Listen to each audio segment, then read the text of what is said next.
All right, welcome to this explainer. Today, we're taking on a pretty fascinating challenge. We are going to unlock the secret to true, scale-adjusted sustainability reporting in the global chemicals industry. How do we actually take this massive, chaotic web of environmental data and make it genuinely useful for capital markets? Well, let's find out. Okay, let's jump right into the core problem here. If we want to make accurate sustainability comparisons between companies, we immediately hit a massive roadblock when their sizes vary so wildly. I mean, think about it. How do you accurately judge the environmental impact of a sprawling, multinational conglomerate against a highly specialized single-factory operation? If we just look at the raw data, Company B looks like an absolute eco-champion simply because its total emissions number is smaller.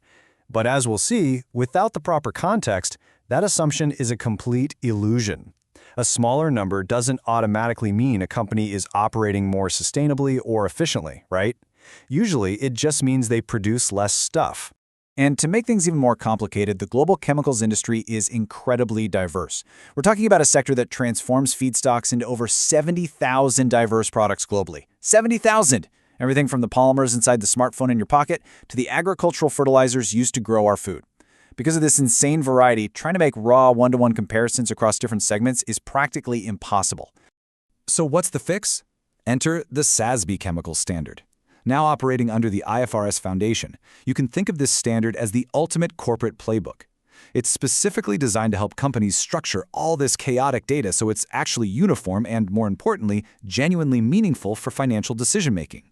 Under this standard, companies are required to report on a literal sea of raw numbers. We're talking about heavy quantitative metrics here. Gross global Scope 1 greenhouse gas emissions, total energy consumed, total water withdrawn. It is a mountain of incredibly vital information. But here is the kicker. Those raw figures, on their own, are essentially like comparing apples to elephants. Knowing the absolute total water a company withdrew or the total carbon they emitted over an entire year doesn't tell an investor anything about how efficient that company actually is at manufacturing its products. We're completely missing the foundational layer of scale.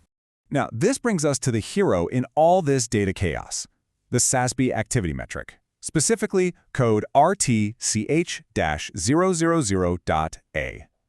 It requires companies to report their production by reportable segment. Now, I know it might look like just another boring line item on a spreadsheet, but it is literally the Rosetta Stone for this entire standard. So, what does it actually do? By providing a baseline of scale, this activity metric acts as a vital key.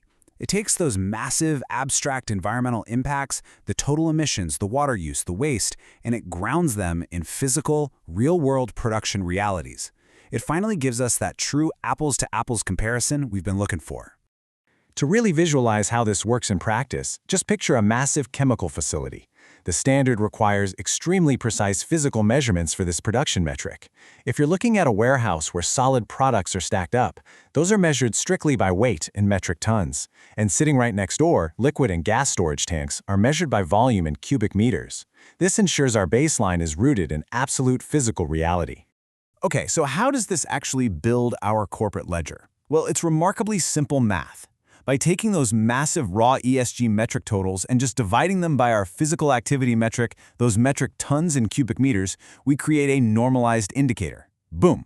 Suddenly, we aren't just looking at total emissions anymore, we are looking at emissions intensity. So the absolutely crucial point here is that when a chemical manufacturing company burns fossil fuels and generates Scope 1 emissions, we don't just stare at the gross tonnage of CO2. We divide those gross global emissions by their actual production volume for that specific segment. This instantly reveals their true carbon efficiency. It tells us exactly how much carbon they emit to produce one single unit of product. And exactly the same math applies to water management, which is critical, by the way, because chemical manufacturing relies heavily on water. They use absolute oceans of it for cooling systems, steam generation, and processing feedstocks. By dividing the total water consumed by the production activity metric, we can immediately see which companies are effectively utilizing water recycling or closed-loop systems, totally regardless of how large the company itself is. For analysts and investors poring over these corporate disclosures, this represents an exact, repeatable three-step process. Number 1, gather the segment production metric. Number 2, align it with the raw environmental data. Number 3, divide. This simple mathematical process cuts right through the noise, allowing capital markets to reward companies that are genuinely efficient and sustainable, rather than just rewarding companies because they happen to be smaller.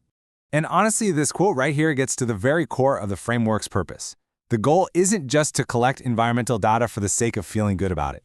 The goal is turning these abstract factors into clear, normalized, scale-adjusted data that capital markets can actually trust to evaluate real risk and project future cash flows. Which leaves us with a really fascinating thought to wrap up on today. If this simple baseline division can completely demystify a wildly complex 70,000 product sector like the chemicals industry, where else could this kind of mathematical transparency revolutionize how we evaluate the global market? What other industries are out there hiding behind raw data, just waiting for the right activity metric to reveal their true efficiency?